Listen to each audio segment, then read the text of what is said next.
Hey everyone, welcome to my YouTube channel the edit by Poonam. कितने time बाद बोला है मैंने ये अच्छा लग रहा है। अच्छा, तो आज की वीडियो में मैं बात करने वाली हूँ कि अगर आप में से भी किसी को थाईलैंड जाना है या थाईलैंड जाने की आप लोग सोच रहे हैं, तो आपको क्या क्या डॉक्यूमेंट्स रिक्वायर्ड है या क्या क्या प्रोसेस है थाईलैंड जाने के लिए हम इंडियंस के लिए। तो ये सब मैं आज की वीडियो में आपको बात करने वाली हूँ। और हाँ, साथ ही साथ मैं ये भी बताने वाली हूँ कि थाईलैंड जाकर हमारा एक्सपीरियंस कैसा रहा, और आप लोग भी वहाँ जाएंगे तो आप क्या एक्सपेक्ट कर सकते हैं थाईलैंड से, वहाँ के लोगों से।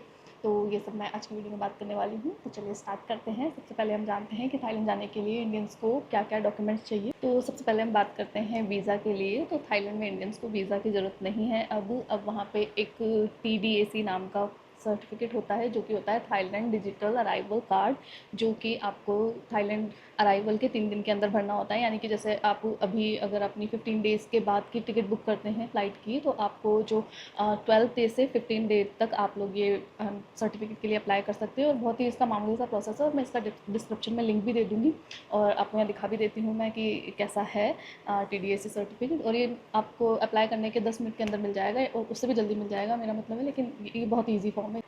तो ये तो हो गई वीज़ा की बात। और अब आपको थाईलैंड जाके वहाँ के इमिग्रेशन ऑफिस पे जो जो डॉक्यूमेंट ज़रूरत पड़ सकती है, वो है आपकी रिटर्न टिकट फ़्लाइट की, सेकंड आपकी होटल बुकिंग्स, और जो आजकल कई लोग बोलते हैं कि भाई वहाँ पे थाई बात आपको कैश में होना ज़रूरी है, आप अपना ऑनलाइन बैंक बैलेंस वगैरह दिखाने का नहीं है, आपको कैश होना ही ज़रूरी है। तो मैं अपना पर्सनल एक्सपीरियंस शेयर कर रही हूँ आपसे कि हमें ऐसी कोई ज़रूरत नहीं पड़ी। हालाँकि हम लेके गए थे यहाँ से 20,000 बात हम लेकर गए थे, जो कि 10,000 मेरी सिस्टर ने रखे थे और 10,000 मैंने लिए थे। तो लेकिन हमसे वहाँ पे नहीं पूछा कि हम हमारे पास कोई कैश है या ऑनलाइन किसी प्रकार की हमारी कोई जानकारी नहीं ली। हमसे सिंपली बस हमारा अराइवल का उन्होंने वो फ़्लाइट्स की डिटेल्स देखी, और सेकंड बस उन्होंने एक रिटर्न फ़्लाइट का चेक किया, और इससे ज़्यादा उन्होंने हमारी होटल बुकिंग्स या किसी भी तरह का कुछ उन्होंने चेक नहीं किया। और ऐसा ही हमारे साथ जो और लोगों का भी हो रहा था इमिग्रेशन, उनके साथ भी मैंने यही देखा। कोई ज़्यादा उन्होंने ऐसे रिक्वायरमेंट नहीं है वहाँ पे। और बाकी किसी के साथ अगर ये हो ही जाए कि वो पूछ लें तो पूछ भी लें, इसका कुछ कह भी नहीं सकते। तो इसलिए बेटर है कि आप अपने सारे डॉक्यूमेंट्स फिजिकल प्लस फोटोकॉपी और अपनी पासपोर्ट साइज़ फ़ोटो ले लें 2, और ना कैश भी कैरी करें तो बेटर है। क्योंकि यहाँ से आपको इंडिया से अगर आप पैसे कन्वर्ट कराते हैं तो उसमें प्राइस भी आपको अच्छी मिल जाती हैं। हमें तो ऐसा ही लगा, क्योंकि हमें वहाँ पे जाके जब हमने चेक किया था, तो हर ट्रांजेक्शन पे ATM के हर ट्रांजेक्शन पे हमें 250 बात रुपीज़ देने पड़ते हैं। कि आप चाहे से 1000 रुपीज़ का करो, चाहे कितने का भी करो, वो उनकी जो लिमिट के अकॉर्डिंग आप कितने का भी करो, तो आपको 250 बात अलग से देना पड़ेगा, जो कि अराउंड 750 समथिंग हो जाता है। तो ये है, इसलिए बेटर है कि आप यहाँ से कैश कैरी करें, ताकि आपको इमिग्रेशन पे भी अगर वो आपसे मांग लेते हैं तो अच्छा है, आप बता पाएंगे। और वहाँ पे जाकर भी आपको तुरंत मनी एक्सचेंज के लिए परेशान होने की ज़रूरत नहीं, क्योंकि एयरपोर्ट रेट्स वगैरह तो हम सबको पता है वो सब ज़्यादा ही होती हैं। तो उससे बेटर है आप यहाँ से लेके जाएँ। तो ये हो गया आपके इमिग्रेशन का।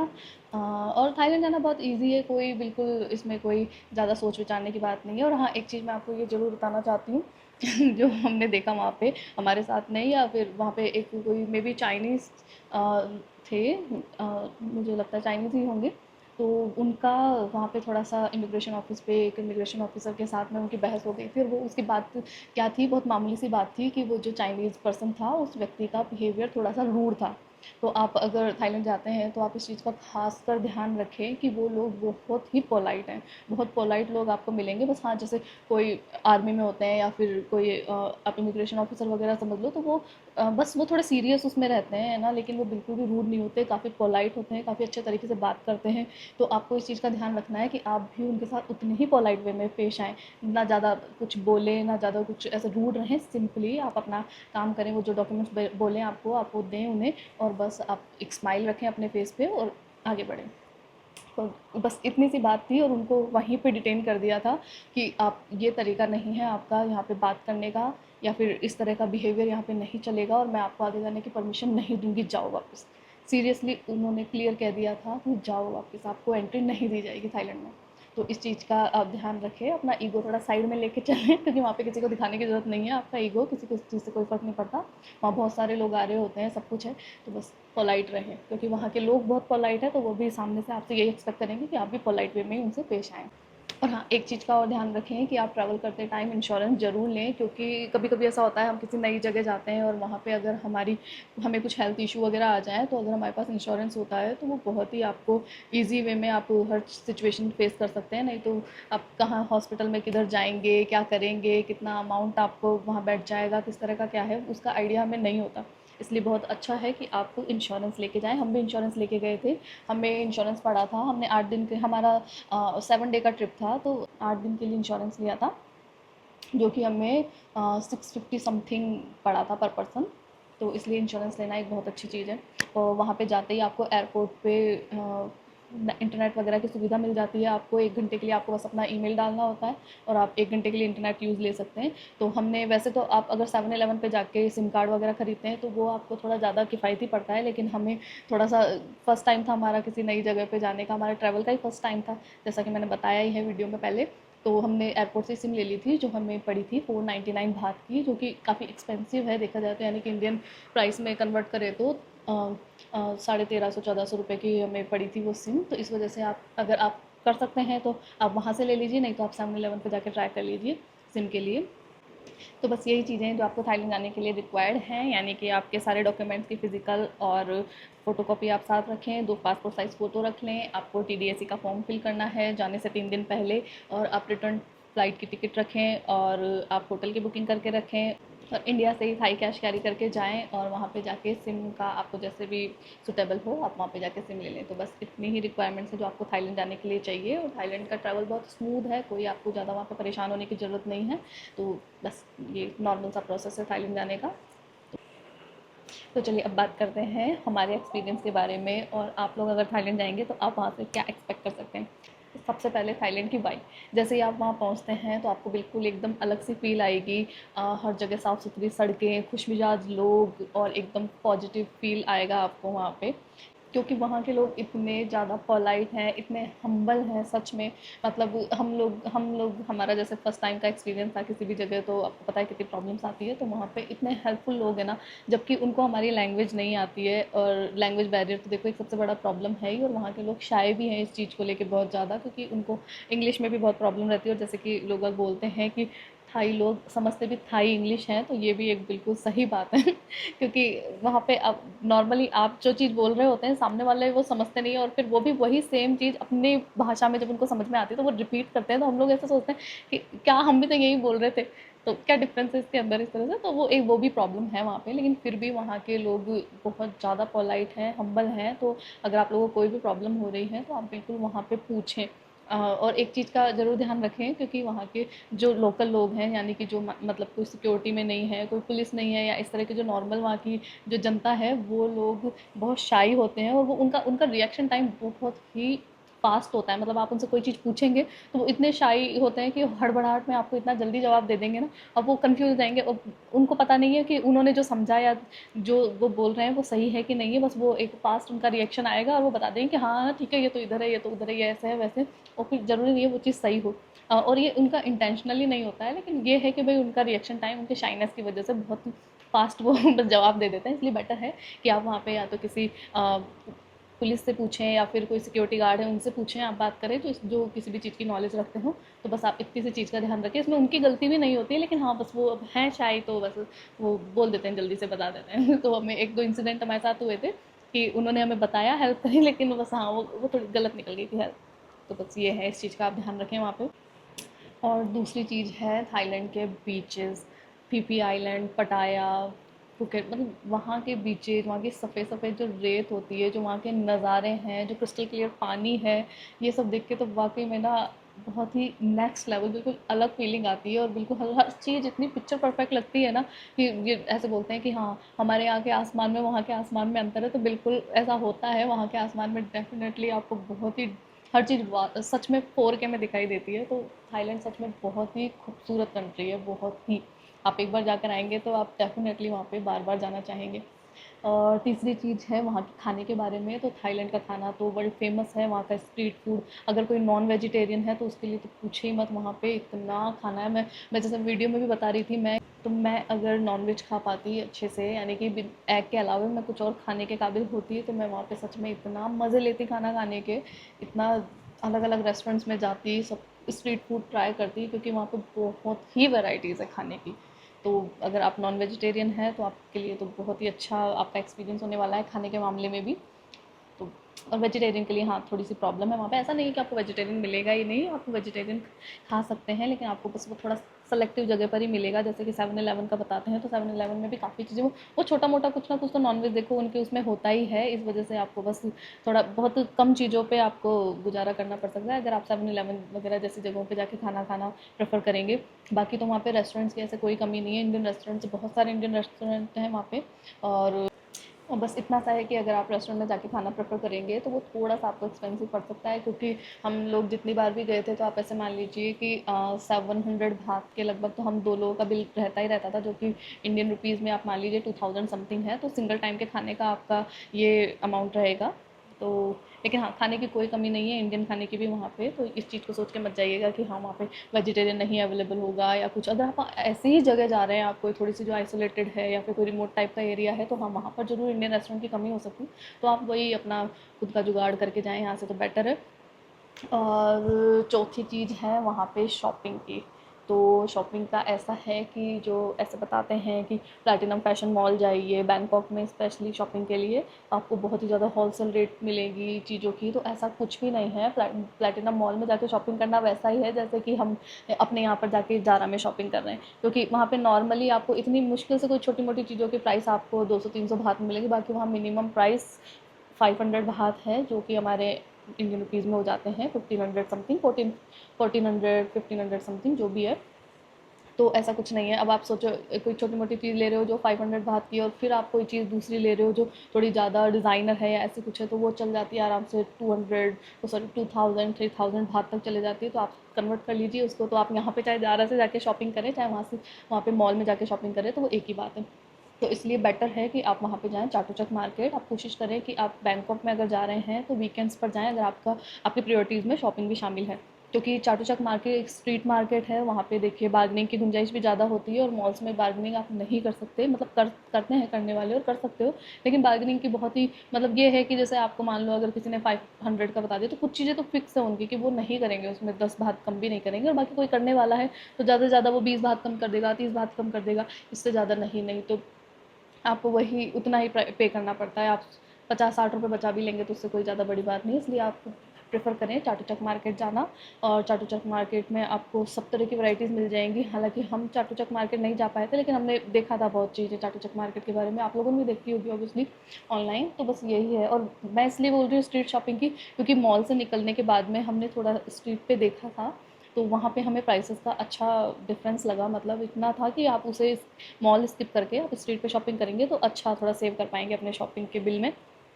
तो ये है, आप ध्यान रखें कि आप चाटुचक मार्केट में जाके शॉपिंग करें। और हाँ फुकेट हम बैंकॉक और फुकेट गए थे, तो फुकेट में शॉपिंग के लिए आप जाएंगे तो फुकेट कोई सस्ती जगह नहीं है, फुकेट एक्सपेंसिव जगह है। इसलिए बेटर है आपको अगर शॉपिंग भी करनी है थाईलैंड में जाके, तो बैंकॉक के चाटुचक मार्केट से ही करें।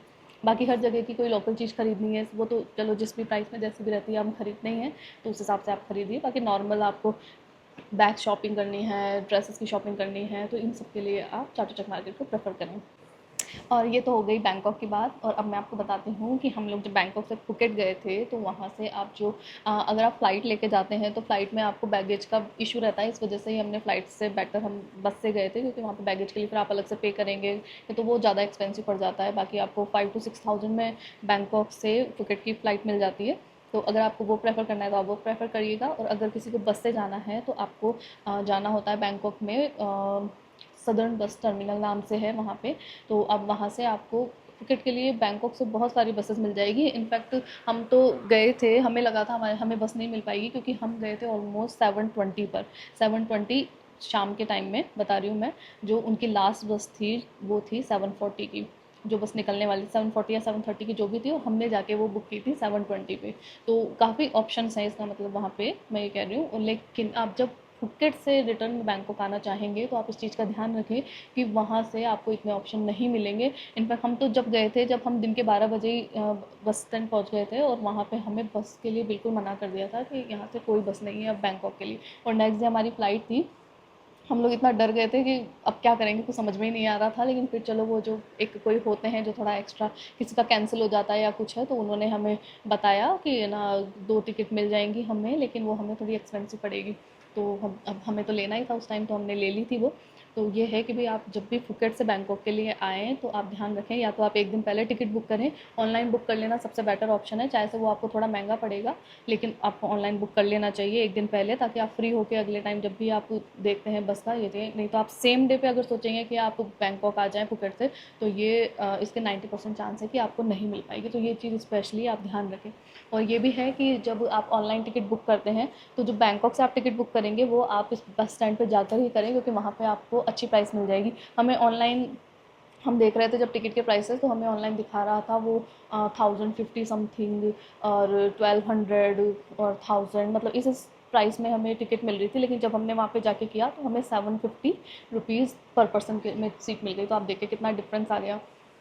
तो बस स्टैंड पे जाके बुक करना ज़्यादा बेटर है वहाँ पे, बजाय इसके कि आप ऑनलाइन बुक करें। लेकिन हाँ, फुकर से आप ऑनलाइन भी कर रहे हैं तो ऑनलाइन कर लीजिए, क्योंकि 1 दिन पहले ही करना होगा आपको, वो बहुत बेस्ट रहेगा। नहीं तो फिर वो बहुत जल्दी बुक हो जाती हैं, वहाँ पे आपको सेम डे पे नहीं मिल पाएगी, 90% चांस है नहीं मिल पाएगी। अब बात करते हैं जो आइलैंड टूर वगैरह होते हैं फुकेट में, उनके बारे में। तो हमने आइलैंड टूर बुक किया था, जो हमें पड़ा था 1500 रुपीज़ पर पर्सन में।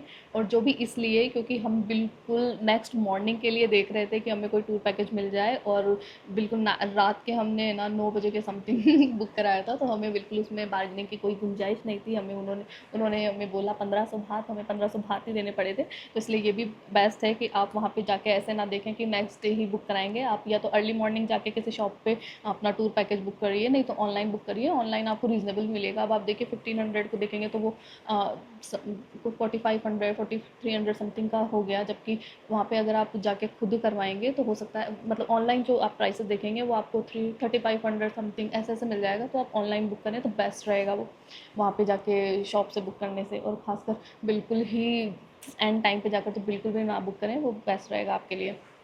और हाँ, वहाँ से 2 चीज़ें आप बुक कर सकते हैं, या तो आप स्पीड बोट ले सकते हैं या एक कैटामरान होती है, जो वो आप अपने प्रेफरेंस के हिसाब से देख लीजिए। क्योंकि बोलते हैं कि स्पीड बोट से आपका थोड़ा टाइम सेव होएगा, तो ऐसा कुछ भी नहीं है, कोई टाइम सेव नहीं होता। हम लोग सुबह 7:45 पे हमारा पिकअप था, और उसके बाद में 5 PM पे हम लोगों का रिटर्न था वहाँ से आइलैंड टूर वगैरह करके।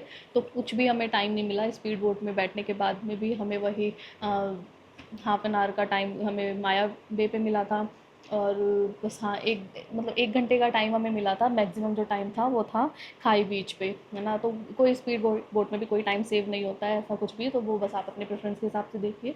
आपको अगर स्लो बोट में जाना है, कैटामरान में जाना है, तो वैसे जाइए, नहीं तो स्पीड बोट ले लीजिए, वो आप देखिए। तो बैंकॉक में हम जिन जिन जगह घूमने गए थे वो था, एक तो प्लैटिनम फैशन मॉल था, एक फिनिक्स मॉल था, और हम गए थे वातावरण गए थे, और द ग्रैंड पैलेस गए थे। हम इतना ही जा पाए थे क्योंकि थोड़ी प्रॉब्लम्स भी हो गई थी हमें, ऐसे जो मैंने वीडियोज़ में बताई है अपनी, अगर आपको अच्छा हो तो आप देख लेना। तो ये था। तो वातावरण के लिए मैंने जो वहाँ की थाई ट्रेडिशनल ड्रेस होती है उसको पहन के वहाँ पे फ़ोटोशूट भी करवाया था मैंने। तो उसकी प्राइस मुझे पड़ी थी 1400 रुपीज़, जिसमें 200 का उनका मेकअप होता है, 200 का उनका कॉस्ट्यूम का प्राइस होता है, और 1000 रुपीज़ उनकी जो फ़ोटोशूट का प्राइस था वो था। तो ऐसे 1400 मुझे पड़ी थी, जो वैसे वो 1500 बोल रही थी, लेकिन उन्होंने कर दिया था 1400। और अगर मैं शायद थोड़ा और बार्गनिंग करवाती तो हो सकता है थोड़ा और कम हो जाता। लेकिन उस दिन हम बहुत लेट हो गए थे निकलने में, अपने जो एयरबीएनबी था हमारा उससे। तो इस वजह से हमारे पास ज़्यादा बार्गेनिंग करने का टाइम नहीं था। हमने सोचा चलो ठीक है जो है करते हैं। तो ये तो था वहाँ पे वातावरण का। और वहाँ पे मुझे लगता है 100 बाथ के समथिंग शायद वहाँ पे, 100 नहीं, 200 बाथ वहाँ पे एंट्री टिकट है। हाँ, पर पर्सन वातावरण की 200 बाथ एंट्री टिकट भी है। तो ऐसे करके हमें मुझे 1600 बाथ, और मेरी सिस्टर ने फ़ोटोशूट वगैरह कुछ नहीं कराया था, तो 200 बाथ उसके।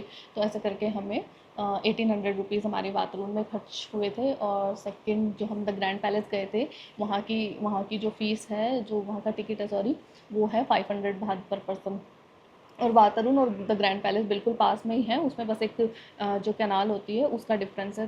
और फुकेट में भी आप जो वो एक लॉन्ग टेल बोट होती है उसमें भी अगर फ़ोटोशूट कराना चाहते हैं तो उसके भी प्राइसेस, उसका किराया 500 बाथ रहता है। और शायद फ़ोटोशूट की प्राइस अलग रहती है, या पता नहीं उसमें इंक्लूड रहती है, वो मैं नहीं करा पाई थी क्योंकि बहुत गर्मी लग रही थी हमें वहाँ पे। मतलब पूछो मत, बहुत टेम्परेचर ज़्यादा था थाईलैंड फुकेट में उस वक्त, तो इस वजह से मैंने नहीं कराया था वो। और हाँ, एक और सबसे इम्पॉर्टेंट चीज़ कि आपको किस टाइम थाईलैंड विज़िट करना चाहिए। हमने जब थाईलैंड विज़िट किया था तो वो था मिड फ़ैब के टाइमिंग में, यानी कि हम लोग गए थे 16 ऑफ फ़ैब को और हमारा रिटर्न था 23 ऑफ फ़ैब को।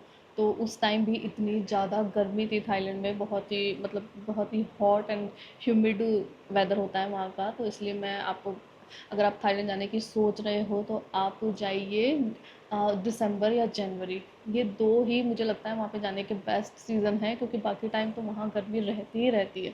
और फिर कोई लोग सोचते हैं कोई मार्च में अप्रैल में जाने का, तो मैं वो बिल्कुल भी रिकमेंड नहीं करूँगी आपको। अगर आपको गर्मी से थोड़ी ज़्यादा प्रॉब्लम है तो आप तब ना जाएं, आप जनवरी और दिसंबर, ये दो ही मंथ आपके लिए वहाँ पे बेस्ट सीज़न है रहने के, क्योंकि आप बीचेस वगैरह तो थ्रू आउट द ईयर वहाँ पे आप इंजॉय कर सकते हो, क्योंकि वहाँ का वेदर ही ऐसा है, ज़्यादा ठंड वहाँ पे पड़ती नहीं है। तो ये बेस्ट टाइम है, आप जनवरी और दिसंबर में जा पाओ तो बहुत ही अच्छा है।